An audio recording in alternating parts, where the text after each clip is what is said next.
those days with you in the PhD program. I'm so happy to see you here, and welcome to everyone also. So I'm supposed to be sharing my screen now. Okay, so I will share my PowerPoint. Okay, so it went to another.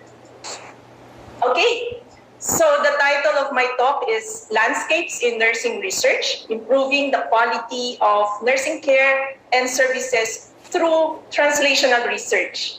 So translational research may be a bit vague for a number of people, but I'll walk you through it. And since this is something that is on top of what you know already, I'll bring you to many other things that you may not be familiar with, and such as nurses working with engineers. Yeah, I'm now working with engineers aside from the doctors. So what's our niche? Where are we in the biodesign and translational process? But before we actually talk about where we are, let's discuss a bit what biodesign is, what translational process is, right? You're one with me? Yes. Okay, so what is translational research? Maybe you're thinking translation, is that a word you're translating? Not quite. So it's actually translating the research outputs into viable products, or more so into commercialization, which we are doing now at the Technology Transfer and Business Development Office at the University of the Philippines, where I am director. So what's a translational process? So it's usually called the bench to bedside. Bench meaning from the laboratory. So from the laboratory, you're bringing that research output to the bedside. And nurses are always at the bedside. We're 24/7, right? So there are phases. The first one, the scientific discoveries in the lab. Just like, penicillin. How did penicillin come about? It was accidentally discovered in the lab. So there were molds growing, and then there was something that was preventing them from growing that petri dish. And that's a serendipitous discovery. And they saw, this inventor saw that there was a mold, the penicillium mold, and so he extracted that active ingredient, and now we have penicillin, which came about in the 1950s, and that gave birth to many antibiotics. So scientific discoveries in the lab. Then these scientific discoveries are put into clinics and into the community. I'm sure you know about Lagundi. Some of you have taken it. I don't know if there's a way I can ask people to just, put a thumbs up or a check mark near their name on Zoom, just so we know you're familiar with Lagundi.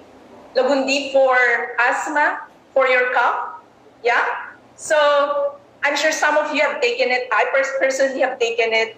And it is one of the products that we have from the University of the Philippines.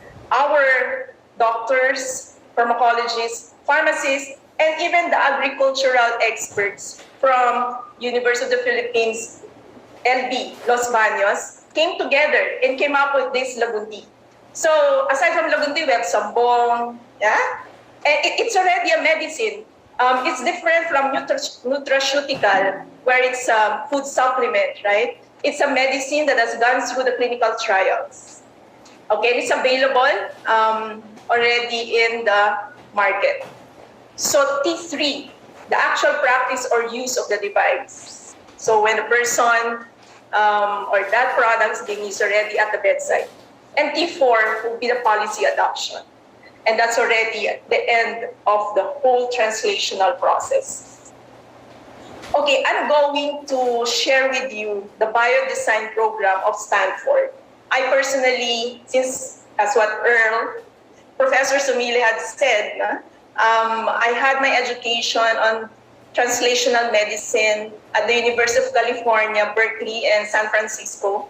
And I finished it in 2018, just before the pandemic, right? So very timely. And I was also exposed to this Biodesign Program at Stanford. And I find it very beautiful. I was able to talk with the administrators there, and they do have a nurse in that program. And they were actually open to having more nurses in the program. So what is it? So this is a process wherein they train for 10 months.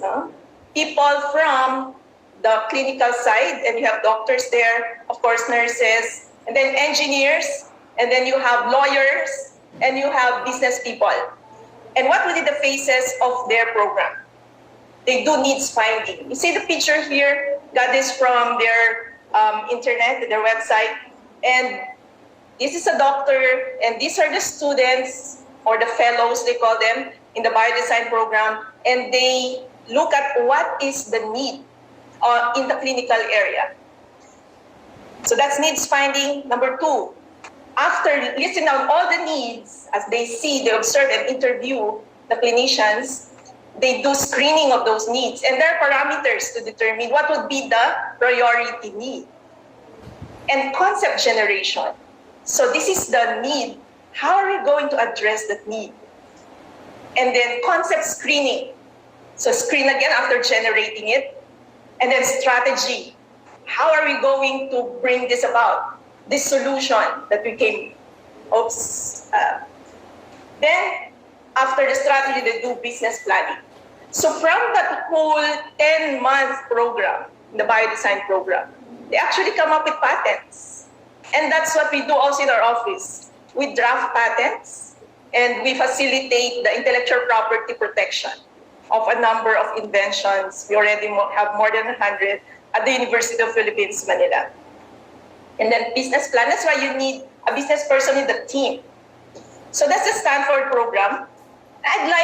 The reason why I'm exposing you to these things is because I want you to think beyond what we have now and what nurses can do. And I personally took this program, the Master in Translational Medicine, at the UC San Francisco and UC Berkeley. So this is the gist of our program. So these are our subjects. We have bioengineering. Yes, probably doesn't fit so much, right? For nurses, taking bioengineering, kaya yan, no? So I took up bioengineering subjects. I enjoy them. And then we also have subjects on clinical needs and strategies. And then also on business entrepreneurship. And the whole, because it's 1 year, more than a year program, it's a master's program. We have a capstone project. So for our group, I was with 3 other engineers. So our project was in the ablation of precancerous tissues, cervical cancer. So that is the Master in Translational Medicine. And so these are my classmates. Yes, they're young. And most of them are engineers because we're under the College of Engineering at the UC Berkeley. And these are my group mates here at the insert. So they are chemical engineers, most of them.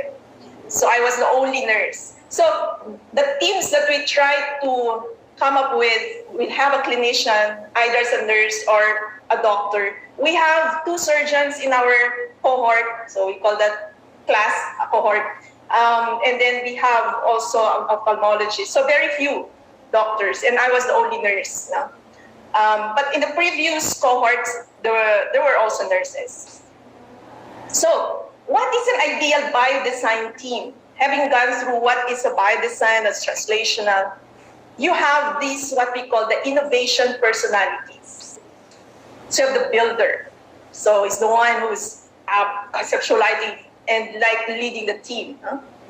The organizer. And the researcher. You need somebody who's very adept in looking at all this data and facts. And you have the clinician. And that's where we enter. Yes? Especially during this COVID-19. This is the theme of our convention right now, right? We want to see what would be the clinical need at the bedside for COVID-19. And we, as nurses, who are at the front line, yes, should be able to determine those needs. And I have given you the whole process in Stanford. Then screen those needs. and then strategize. Okay, so I will belabor the point of where the nurse is, because this is the Philippine Nurses Association. And this is actually my effort to tell you we are active members of the healthcare team. And not just in the healthcare team, also in the research team. And so we can come up with innovations. Isa's hand is raised. I'm not sure if there's something I should be. Just let me know, Isa. So we see nurses as carers, nurses as collaborators, and nurses as innovators. Yes, we have a number of innovations. And historically, did you know that the incubator with the Billy Light? Yes, that was actually initiated by a nurse. Yes. As early as in the 1950s in UK. So this nurse saw that, this hyperbilirubinemia among the neonates. What she did was to bring them under the sunlight. And she saw that the hyperbilirubinemia, which is the yellow color there, subsided. And so that gave birth now to actually getting the therapeutic rays of the sun into the hospital. So that's why you now have the bilirubin lights. And there is now even a blanket, that envelopes the baby. Okay, just to give you some examples of actual researches. Colorectal cancer, it's a translational research. And these are the authors, 2017. So where's the nurse there? The nurse provided direct assistance to patients for monitoring, surveys, training about protocols, and biological samples collection. So we're doing our job, right? But the thing is, it's a different twist. You're actually contributing to a new knowledge. And that's research. And then another one would be the genomic sequencing. So we know a lot about genomes now and the sequencing process. So what is the role of the nurse there? The unique role of the nurse scientist to examine patient reports and communicate genomic information to patients and families. Nurses translate genetic information into concrete action plans for the patients. What? Nurses do that? Yes. So, what is our contribution different from the others? Since we're very adept in looking at patient reports, we're more able to communicate it better to our patients. And this genetic information, we can translate them to the layman's terms when we communicate to the patients. And by the way, when I was in the US, I went to the National Institutes of Health in Bethesda. So you have the big buildings there. And there is an NINR, that's the Nursing Institute for Research, in nursing. And I met many nurse scientists there. And I actually talked to them and interviewed them. What do you do here? And a number of them are working on symptomatology. So they're looking at